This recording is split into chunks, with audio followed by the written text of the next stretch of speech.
If you're here watching this now, then the odds are good that you know the power that a truly SEO optimized or search engine optimized website can have on your business. But you also may have heard that it's complicated, really technical, and somewhat of a dark art.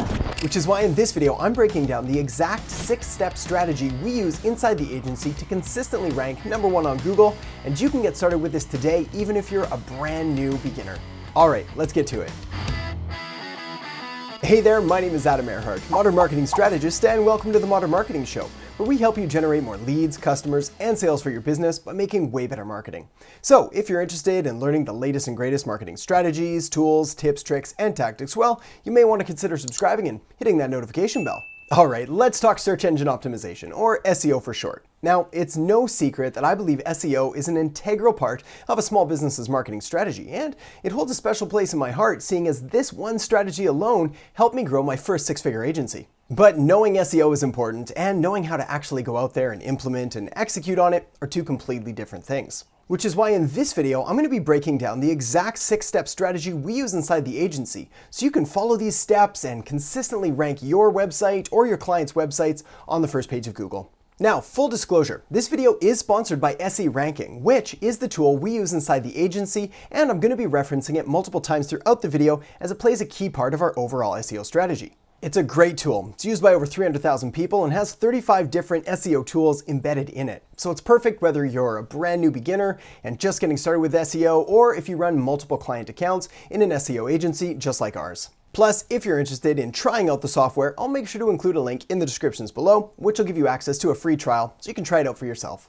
Alright, now let's get to it. When it comes to creating an effective SEO strategy, you really need to break it down into 6 different steps. This is because while some things are definitely more important than others, there's no one single aspect when it comes to SEO that automatically unlocks that first page or #1 ranking position. Rather, it's the strategic combination of the series of steps that really gets you there. So the first step in our 6-step strategic SEO sequence, which is kind of a mouthful, well, the first step is keyword research. It's here that you really want to start diving into the keywords that you want your website to rank for. It's really important to do some really detailed research here, because if you try to rank for all sorts of different words that nobody's using and nobody's searching for, well, your SEO efforts are going to be totally useless. The flip side of that, of course, is if you try to rank for the most competitive keywords possible, well, the odds of you ranking for them right off the bat are also slim to none. So you've got to find a balance of keywords that you can actually rank for, as well as ones that people are actually searching for. This is why one of the first places that I go when I'm looking for brand new keywords is SE Ranking's keyword suggestion tool.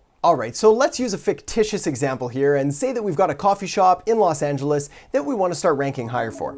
Well, the first thing I do is head over to the keyword suggestions tool and start finding out what kind of keywords I should be trying to rank for. In this case, what I want to do is probably type in something like coffee shops and see what happens when I hit the search.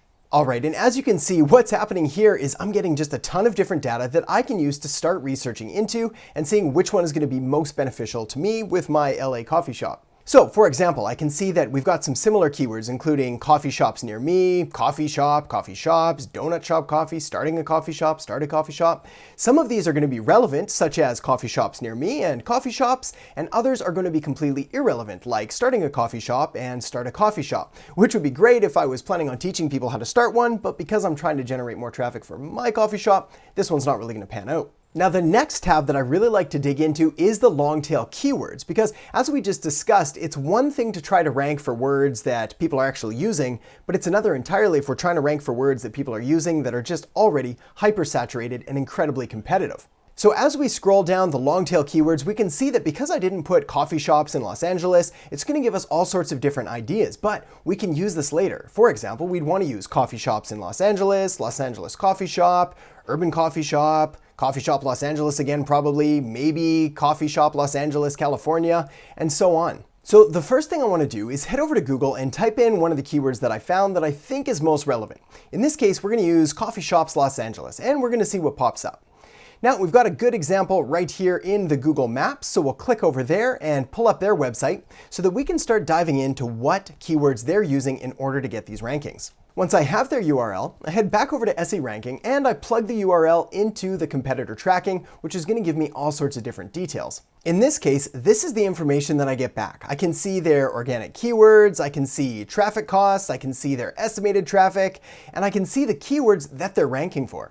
In this case, Teas Teas, Tea Mug, Alfred Coffee, Alfred Tea, which obviously we're not going to necessarily try to rank for because this is their keyword and brand name, but all of these other ones are going to be just as relevant for us in order to put on our websites and start creating strategic content around. All right, now that we've got a decent foundation of keywords that we want to be ranking for, the next step is to move on to step 2, which is on-site optimization.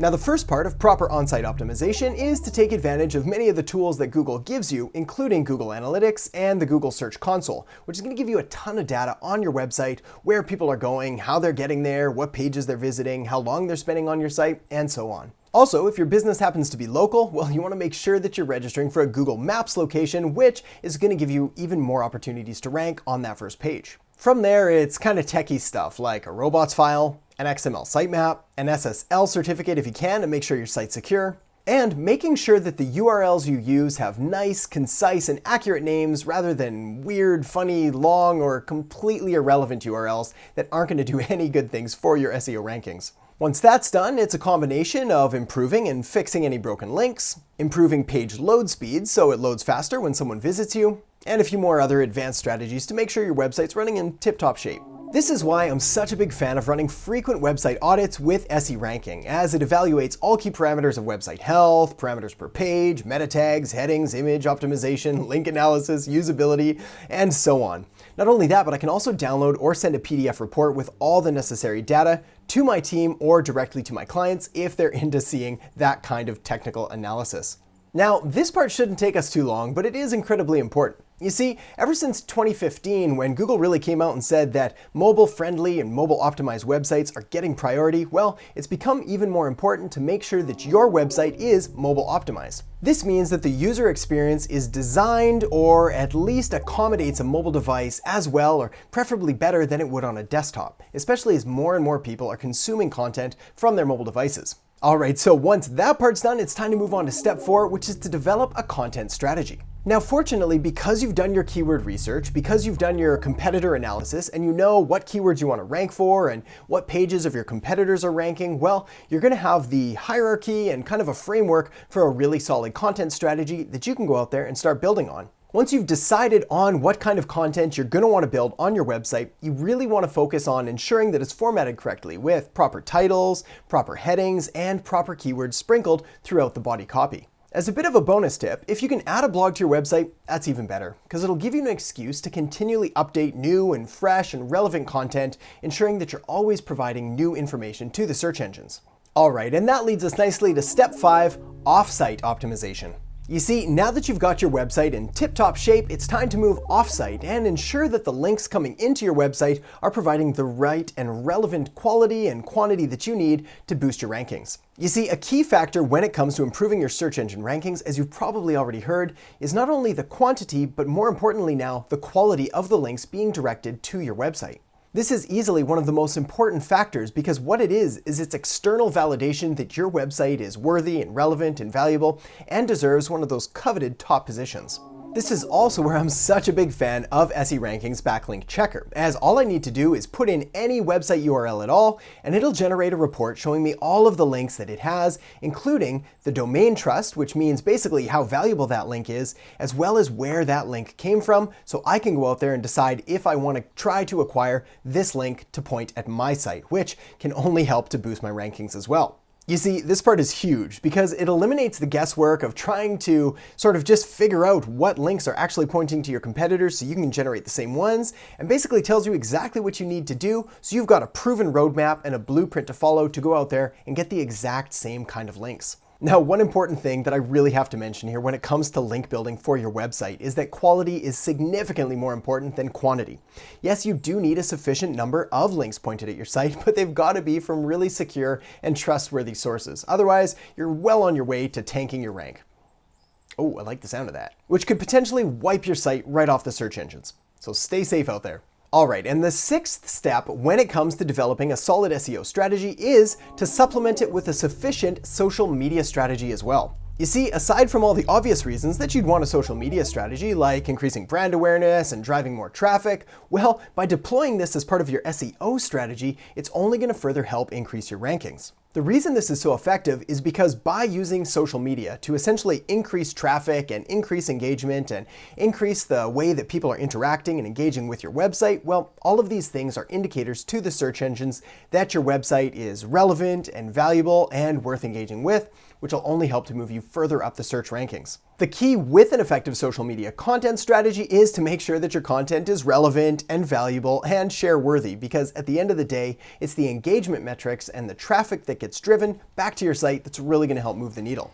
Alright, so the next thing you're going to want to do is make sure to check out the link below, which is going to give you access to that free trial of SE Ranking so you can try it out in your own business. Also, I'll make sure to link up a couple more videos right here for you to check out next, which are going to help to take your SEO game even further. So make sure to check them out now, and I'll catch you next time on The Modern Marketing Show.